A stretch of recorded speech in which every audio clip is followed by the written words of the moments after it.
इससे पिछले लेक्चर्स में हमने रियल नंबर्स की प्रॉपर्टीज़ को स्टडी किया।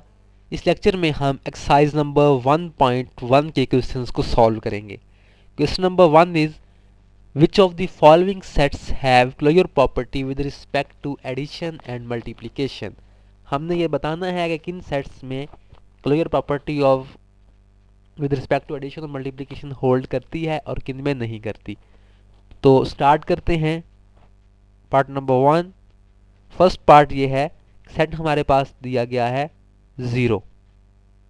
हमने बताना है कि इसमें closure property with respect to addition या मल्टीप्लिकेशन होल्ड करती है या नहीं।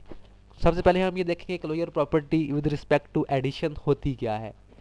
कि अगर हम इस नंबर को या इस सेट के जितने भी नंबर्स हैं उनको आपस में ऐड करें और ऐड करने के बाद उनका जो रिजल्ट है वो भी इसी सेट से बिलोंग करेगा, तो हम कहते हैं कि closure property with respect to addition hold करती है। तो हम देख लेते हैं कि इस सेट में मेंबर है 0। इस 0 को इसी में ऐड करें तो इसका आंसर आएगा 0, जो कि बिलोंग करता है इसी सेट से, sorry, belongs to this set. Similarly multiplication के लिए कि अगर हम इनको आपस में मल्टीप्लाई करें, 0 multiplied by 0, answer is 0 which also belongs to this set. तो हम ये कहेंगे कि ये जो है ये सेट हमारे पास, इसमें closure property with respect to addition भी है और मल्टीप्लिकेशन भी है। दूसरा पार्ट हम देखते हैं। दूसरा पार्ट है उसमें हमारे पास है 1।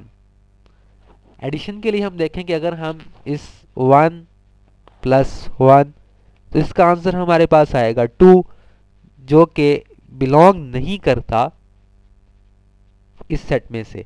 तो इसका मतलब है कि इसमें closure property with respect to addition नहीं है, don't have closure property with respect to addition. Multiplication के लिए देखें, 1 को मल्टीप्लाई करें 1 के साथ, answer is 1 which belongs to this set, so it have closure property with respect to multiplication. Similarly बाकी जो क्वेश्चंस हैं उनको भी आपने ऐसे ही करना है कि उनको जितने भी मेंबर्स होंगे उनको पहले आपस में ऐड करें। ऐड करने के बाद अगर उनका जो रिजल्ट है वो मेंबर है उस सेट का, तो इसका मतलब है कि वो प्रॉपर्टी को होल्ड करते हैं, और अगर मेंबर नहीं है तो इसका मतलब है कि उस प्रॉपर्टी को होल्ड नहीं करते। सिमिलरली मल्टीप्लाई करके देख लें, अगर मल्टीप्लाई करने के बाद उनका जो रिजल्ट है वो उसी सेट से है, तो इसका मतलब है कि उनमें closure property with respect to multiplication है, और अगर उस सेट में से नहीं है तो फिर प्रॉपर्टी नहीं है। इसका आखिरी पार्ट मैं कर लेता हूँ, थोड़ा सा लंबा है। उसमें हमारे पास सेट दिया गया है 1 एंड -1। तो आप इस तरह करें कि इनका एडिशन का एक टेबल बना लें।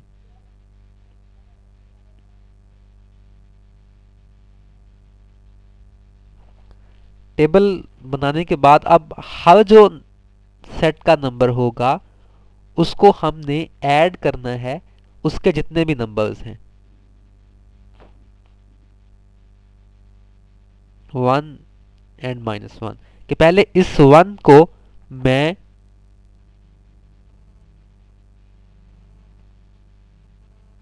ऐड करूंगा। 1 को जब मैं इस 1 में ऐड करता हूं तो 1 प्लस 1 इज 2, और जब 1 को इस -1 में ऐड करता हूं तो 1 माइनस 1 इज 0। जब इस -1 को 1 में ऐड किया जाएगा तो answer is 0, and -1 answer is -2। जब हमने एडिशन की दो नंबर्स की तो उनके जितने भी रिजल्ट आए वो हमारे पास इस सेट से बिलोंग नहीं करते, तो इसका मतलब है कि इसमें प्रॉपर्टी नहीं है, don't have closure property with respect to addition. Similarly अब आप मल्टीप्लिकेशन के लिए चेक करें। मल्टीप्लिकेशन के लिए भी आप उसी तरह एक टेबल बना लें।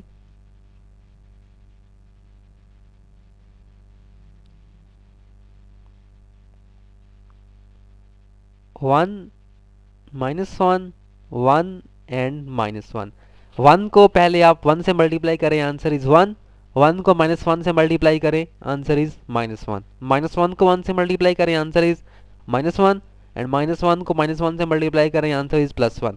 जितने भी हमारे पास आंसर्स आए हैं, ये वाले आंसर्स, ये सारे अगर इस सेट से बिलोंग कर रहे हैं तो इसका मतलब उसमें प्रॉपर्टी है।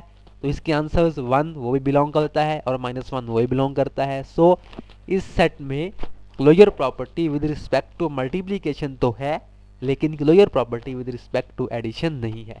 इसी तरीके से आप इसके बाकी पार्ट्स को भी करेंगे कि आपस में चेक करते जाएं, अगर उनके जो आंसर हैं वो उसी सेट में से आए तो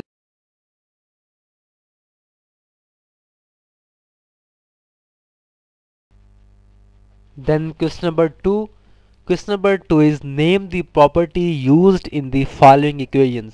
हमारे पास इक्वेशंस दी गई हैं, उसमें हमने ये बताना है कि रियल नंबर की कौन सी प्रॉपर्टी यूज की गई है। पहली इक्वेशन है 4 + 9 = 9 + 4। तो अब देखें कि इस प्रॉपर्टी, सबसे पहले तो ये एडिशन की प्रॉपर्टी है, ठीक। दूसरा, इसमें हुआ क्या है, हुआ ये है कि जो दो नंबर्स हैं उनका अगर हम ऑर्डर चेंज कर दें तो तब भी वो हमारे पास सेम आपस में इक्वल रहेंगे। तो हम प्रॉपर्टी देखें कि वो कौन सी प्रॉपर्टी थी कि जब हम ऑर्डर चेंज करते थे तब भी वो हमारे पास सेम रहते थे। तो अगर हम थोड़ा सा अपना वो बैक जाएं, बैक वाले लेक्चर्स में माइंड यूज करें थोड़ा सा, तो वो commutative property with respect to addition थी।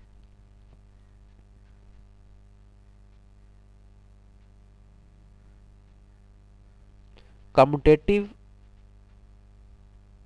Property with respect to addition. Commutative property with respect to addition ये होती है कि अगर हम नंबर्स हैं उनका ऑर्डर चेंज कर दें तो तब भी वो हमारे पास इक्वल रहते हैं। ये क्वेश्चन सॉल्व करने से पहले आपको सारी प्रॉपर्टीज का अच्छे तरीके से आना ज़रूरी है। देन उसके बाद मैं एक और पार्ट देख लेता हूँ, इट इज़ पार्ट नंबर 4 के 100 + 0 इज 100। कौन सी प्रॉपर्टी होगी, एडिटिव आइडेंटिटी होगी। कि 0 हमने देखा था कि एडिटिव आइडेंटिटी है, उसको हम किसी भी नंबर में ऐड करेंगे तो उसका आंसर वही रहेगा, एडिटिव आइडेंटिटी। देन उसके बाद एक और पार्ट देख लेते हैं, yes, is the part number 6 which is 4 multiplied by 1 plus -4 multiplied by 1 is equal to 0। Part number 6 के एक रियल नंबर है, उसमें हमने एक और रियल नंबर को ऐड किया, हमारे पास आंसर 0 आ गया। तो ये प्रॉपर्टी थी एडिटिव इनवर्स की कि हर नंबर के लिए एक ऐसा नंबर एग्जिस्ट करता है कि अगर उसको हम ऐड करेंगे तो उसका आंसर 0 आएगा। So this property is additive inverse. Then उसके बाद पार्ट नंबर 9, उसमें इक्वेशन है a into B minus C is equal to A B minus A C. कि दो नंबर्स आपस में सबट्रैक्ट हो रहे हैं और तीसरा नंबर उनसे मल्टीप्लाई हो रहा है, तो वो दोनों से अंदर मल्टीप्लाई होगा। तो ये प्रॉपर्टी हमने कौन सी स्टडी की थी, ये प्रॉपर्टी थी distributive property.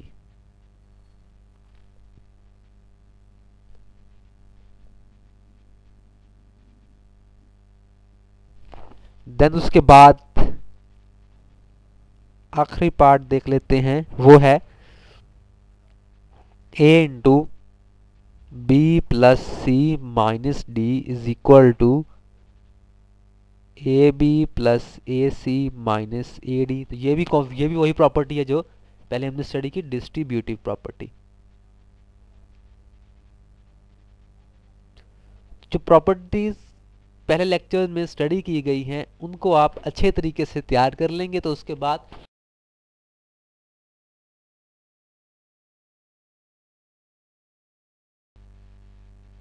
Then question number 3 is name the property used in the following inequalities. पहले हमने वो रियल नंबर्स के एडिशन और मल्टीप्लिकेशन की प्रॉपर्टीज में बताया था, अब हमने ये बताना है कि इनइक्वालिटीज की कौन सी प्रॉपर्टी इन इक्वेशंस में यूज की गई है। तो पहला पार्ट जो है -3 is less than -2 and it implies that 0 is less than 1। हम देखेंगे इसमें कौन सी प्रॉपर्टी यूज की गई है।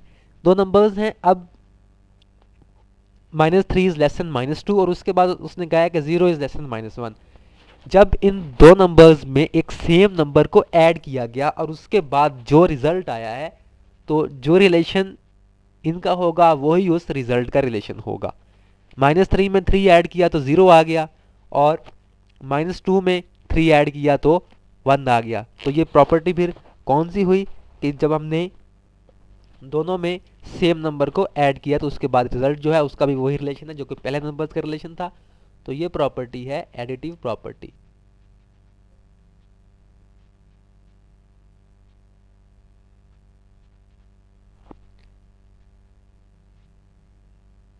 Then second part is -5 is less than -4 and it implies that 20 is greater than 16।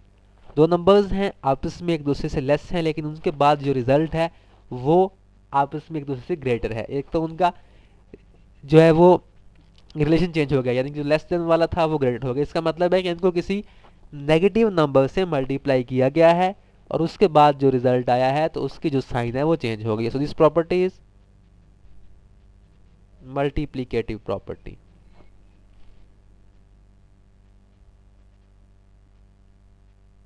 जब आपको प्रॉपर्टीज अच्छे तरीके से आती होंगी तो फिर आप एक उनको देखते ही बता सकेंगे कि कौन सी प्रॉपर्टी यूज की गई है।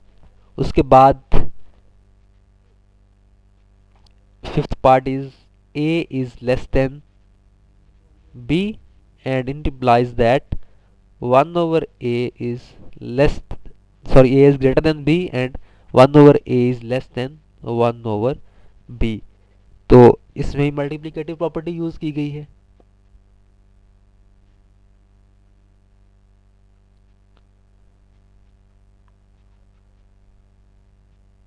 तो आपने सबसे पहले तो प्रॉपर्टीज वाले जो लेक्चर्स हैं उनको अच्छे तरीके से देखें, प्रॉपर्टीज को याद करें और उसके बाद फिर आप इस तरह की जो एग्जांपल्स हैं उनको ट्राई करें कि क्यों।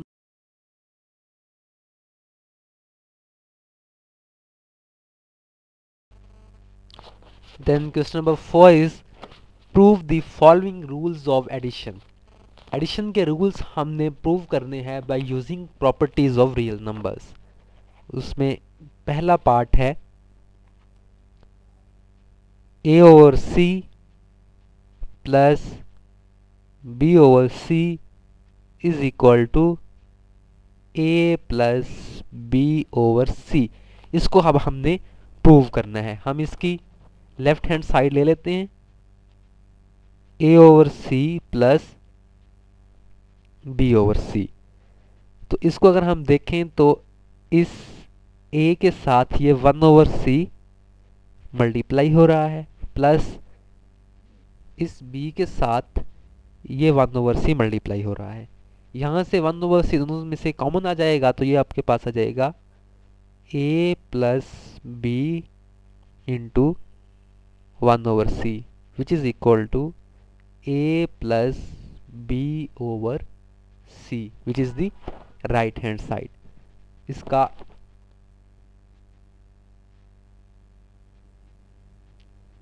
दूसरा पार्ट वो भी बिल्कुल इसी तरीके से है। दूसरा पार्ट है a over b plus c over d is equal to A D plus B C over B D. तो इसमें भी हम इसकी लेफ्ट हैंड साइड लेते हैं, A over B plus C over D, it is equal to K अगर इस A over B को मल्टीप्लाई किया जाए किसी सेम नंबर के साथ और उसी से डिवाइड किया जाए तो कोई फर्क नहीं पड़ता, ठीक है, D into 1 over D. Similarly अगर इस सी ओवर डी को मल्टीप्लाई किया जाए सेम नंबर से और उसी से डिवाइड किया जाए तो उससे भी कोई फर्क नहीं पड़ता, तो B into 1 over B multiplied by C over D. इसको मैंने d से मल्टीप्लाई कर दिया, d से डिवाइड कर दिया, और इसको मैंने b से मल्टीप्लाई कर दिया और b से ही डिवाइड कर दिया। अब ये हमारे पास, अगर मैं इसको ये कर दूं कि जो न्यूमिनेटर वाले टर्म्स हैं उनको अलग करके लिख लूँ, डिनोमिनेटर वाले जो टर्म्स हैं उनको अलग करके लिखूँ, तो ये हमारे पास हो जाएगा a multiplied by d multiplied by 1 over b multiplied by 1 over d plus similarly यहाँ पे ये हमारे पास हो जाएगा b multiplied by c multiplied by 1 over b multiplied by 1 over d। यहाँ से अगर हम देखें तो 1 ओवर b और 1 ओवर d जो है दोनों में से कॉमन आ रहा है, तो ये हो जाएगा A D plus B C multiplied by 1 over B D which is equal to A D plus B C over B D. वैसे तो हम सिंपली इनको एलसीएम लेके भी ऐड कर सकते थे, लेकिन हमने इनको प्रूव करना था, तो प्रूव करने के लिए पहले हमने जो इसका डिनोमिनेटर था उसको मल्टीप्लाई किया और डिवाइड किया इस साइड पे, और जो इसका डिनोमिनेटर था उसको मल्टीप्लाई और डिवाइड किया इस साइड पे, फिर वहाँ से उनको अलग अलग